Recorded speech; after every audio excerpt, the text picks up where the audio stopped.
France 17, Ireland 38. Are you kidding me? Ireland too strong. When I say too strong, Ireland too strong for France. Proved me wrong. What do I know about rugby? Proved me totally wrong.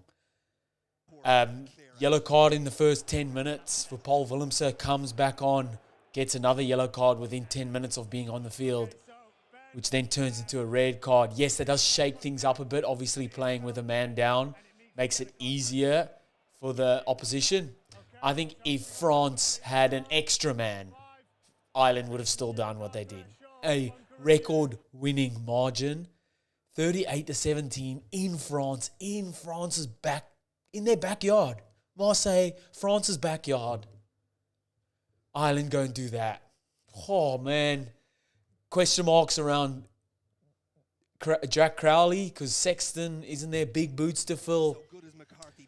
Couldn't have had a worse first touch, gets charged down. Like every kicker's nightmare, getting charged down. But then, like, from there, just built every touch of the ball.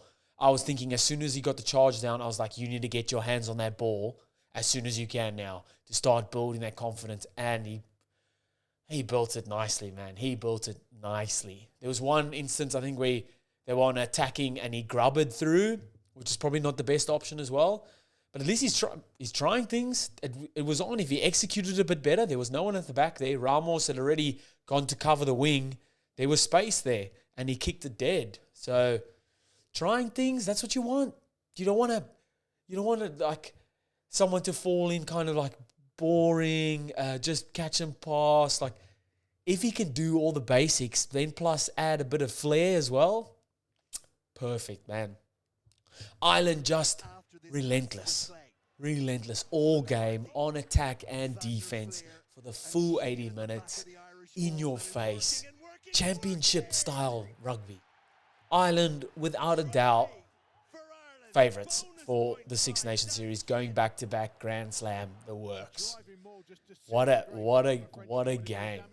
On the other side of the pitch, France looked shell shocked, very disconnected in attack, very disconnected in defense as well. Normally their defense has been kind of, over the past couple of years, has been like, that's our strong point in a way. Yes, French, we all know about the French flair, but their defense has been great the past few years and just lacking. No connection at all. Maybe that's Dupont. That's the missing ingredient, who connects the forwards and backs on defense and attack, especially attack. Because in attack they looked disconnected as well. And we'll stick on France for now. Attack very flat. Look flustered a lot of the times.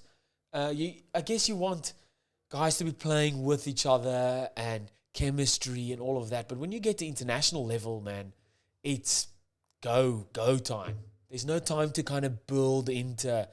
France have only got 4 more games. There's no time to build into the Six Nations. You need to be winning from the start. No depth in attack. I felt like they're kicking, or on attack, they were just kicking the ball away, kind of a pointless kicking. Lots of times teams use kicking as an attacking option, kick for space or to contest the ball, but France weren't doing that at all. They did, I will give them credit, in the first half. They started really slow, kept in there, stayed in there, and scored right at the end. Just continued pressure. What they needed to do from the start. Kick to touch, take the line out, knuckle down, forwards get involved, get stuck in, and grind it out and score a couple of tries. I think this is where this French team will forever, all French teams have struggled in the past, is when it comes down to the nitty-gritty, tough stuff, pressure, they kind of buckle.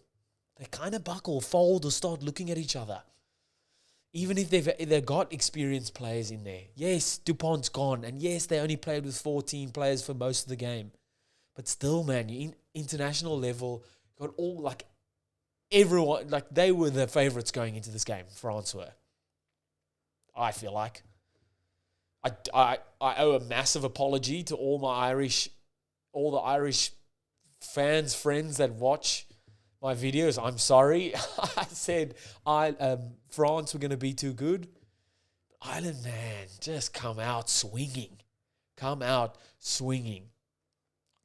So like I said, like France's attack, same as their defense, very disconnected, and that's massive credit to Ireland, putting them under pressure in attack and defense. Their defense, France defense, very jittery on attack and defense. Like I said, penalties early, giving Ireland advantage to get down into their half, slow the game down a bit, kind of make it Ireland's game to play.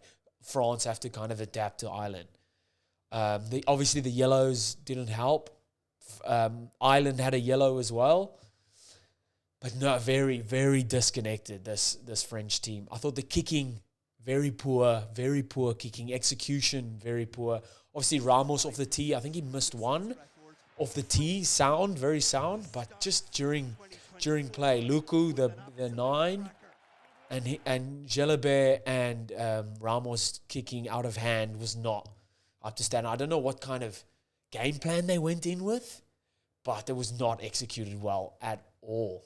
If it was to put Ireland's back three under pressure, because they did kick a lot of up and unders, either too deep or too flat or too low, like not good execution on kicks at all, and kind of drifting away from what we know French rugby to be. At the start, Jalabert made that gap, made the line break, and they started playing, and I was like, oh shit, we're in for a game here. And they kind of just drifted away from that, kicking the ball away. Like normally France got the French team, Le Bleu, hold on to the ball and play. And there was none of that, which is not un-French-like. And it paid. It cost them. It cost them dearly. So moving on to Ireland. Ah, man, what do I say? First, again, sorry, Irish fans. What a game. What a game. There was question marks around Crowley. Man, he's just stepped in there. Again, his first touch, horrendous. Charge down, worst thing for a fly-off or for anyone kicking. But just bit by bit after that, getting touches on the ball, nice short passes out the backs, flat balls, just marching the team around, good kicks out of hand, good kicks off the tee. Really, really, really good game first up for him. Again, everyone was like, Sexton, where is he? Are they going to miss him? Crowley just says, don't worry about it. I'm here. This is me now. This is my team now. Obviously helped massively by Gibson Park on his inside and Aki on his outside. Both had crackers, blinding games. I thought Omani was just tremendous, leading from the front.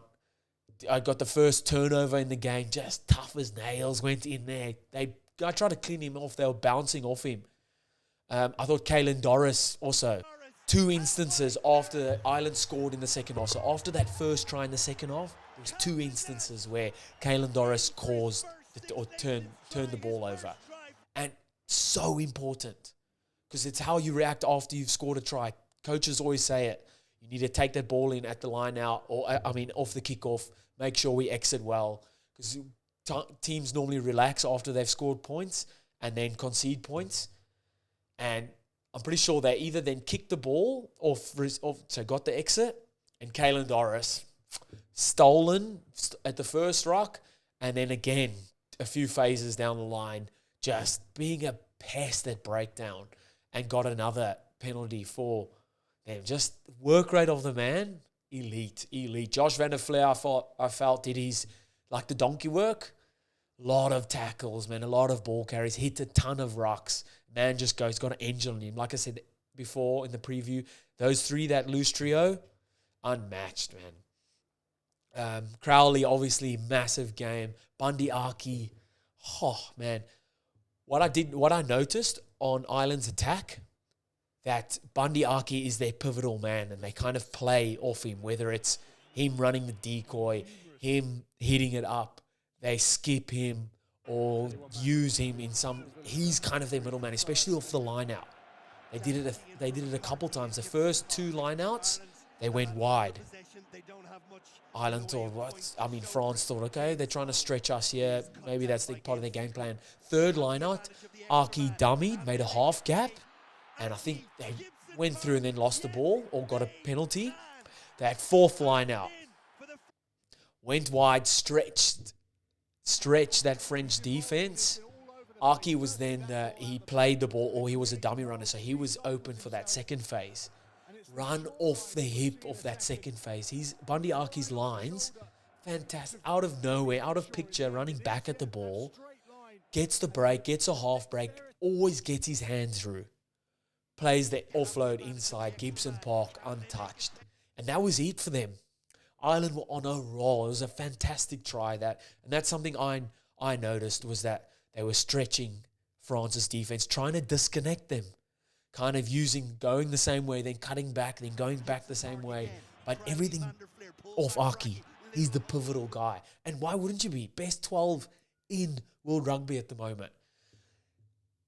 Ireland's interplay, I'm still on Ireland's attack because it's beautiful. Their interplay between backs and forwards, unmatched. Doesn't matter who's in what position. If a prop's first ball carrier gets it, he's always got someone off his hip, someone out the back, and you watch Porter, those guys, they're not even looking. It's straight, they're looking at the defense, what's happening in front of them. Is that second man shifting? If he shifts, we play the short. If he sticks, we play out the back. Crowley, obviously a master at it because he's your 10. He must know exactly how, his peripheral vision, he knows where to play, who to play. And that try for Byrne, where he put Byrne through, that delay of the pass right at the line. You always tend to dig deep into that line because you want the defense to react, and you're reacting off that, whether you're playing that short ball or out the back. And he waited right to the last second and he even looked out the back. He looked and played that short Byrne run, that perfect line. That's another thing, all right? The option taking is obviously elite, but the timing on that run, out of this world, man. That many times you'll see forwards mistime their run, then they're not an option because defender will see, he's in front. If he passes, it's a forward pass, so the defense can swim past him. Byrne's timing on that run was perfect, man. But that interplay between backs and forwards, no matter who's standing anywhere, is unreal, man. Unmatched. This Irish team, they haven't skipped a beat with Sexton out. They haven't. That's credit to Crowley, man. He's well done. Obviously, another shout out to Joe McCarthy. I'm pretty sure was his debut.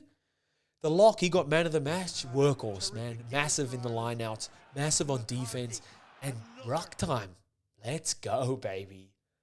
Loves a ruck. Loves a ruck. Their defense was great as well. Line speed, guys making their tackles. Guys on the outside, James Lowe, knowing when to rushing, knowing when to shut down France attack. They obviously know French flair. This is their biggest attribute is the French flair. And I feel like Ireland just shut them down. Didn't give them easy ball. Their kicks were good. James Lowe's kick off his left foot. Great. They play their back plays for an exit. If it's on, let's play hands. If it's not, James Lowe, send it down the park. So good. Like I said, their kicks out of hand were fantastic. I think Crowley missed one. Overall, very good game from Crowley. For me, between him and Caelan Doris for man of the match for me. Both inmates. And again, sorry, Ireland fans. I'm on the Irish bandwagon now. You want to send me an Irish jersey? I'll wear it. Give me an Irish jersey. Send it to me and I'll wear it. I might have to buy one. Man, tremendous. I think they've got Italy next weekend. I mean, it depends how Italy go against England, but I think that'll be a nice one. There might be a couple of changes there, but how good. I'm backing Ireland for another Grand Slam back-to-back trophy. Let's go, man. This Irish team, well done. Let me know what you guys thought in the comments. What a game. Against what I thought, obviously don't know anything about rugby, but Ireland, hats off. Well done. Let me know in the comments, and I'll see you next time. Bye.